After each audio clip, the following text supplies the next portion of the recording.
The sovereign king, trusting God in a chaotic world, Psalm 2. There are moments when the world feels like it's spinning out of control. We look around and see nations in turmoil, leaders grasping for power, people rebelling against righteousness, and chaos filling the streets. It feels overwhelming, doesn't it? But Psalm 2 reminds us of a powerful truth: no matter how wild things may seem, God is still on his throne. The psalm begins with a question: why do the nations rage and the peoples plot in vain? Psalm 2 verse 1. The psalmist is watching rulers and nations rise up against God, thinking they can cast off his authority. It's as if the world believes it can push God out and make its own rules. That same spirit of rebellion is still alive today.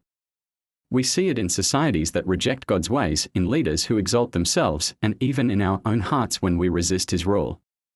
But what is God's response? Is he worried? Does he scramble to fix things? No. Verse 4 tells us that he who sits in the heavens laughs. Imagine that. God is not shaken, not threatened. He isn't wringing his hands in anxiety. He laughs, not because he is cruel, but because human rebellion against him is futile. He is still the sovereign king. That is a humbling truth. We often stress about the world's direction, but God is not panicked. He has already established his king, Jesus Christ. Psalm 2 verse 6 declares, "I have set my king on Zion, my holy hill." No political power, no movement, no rebellion can change this fact. Jesus reigns, and his kingdom will never be shaken. Yet, despite the nation's defiance, God extends an invitation. He says to his Son, "Ask of me, and I will make the nations your heritage." That is the heart of God. He desires to bring people into his kingdom, even those who once stood against him. Isn't that the story of grace?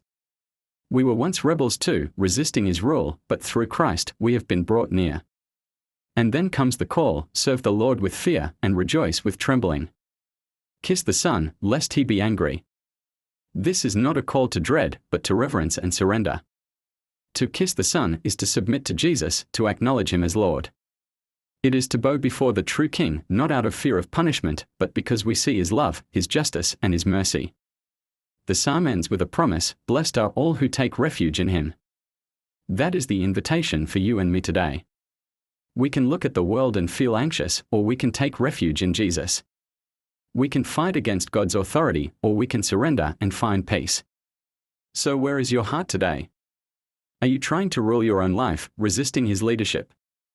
Or have you found rest in the shelter of his love? The world may rage, leaders may rise and fall, but Jesus is still king.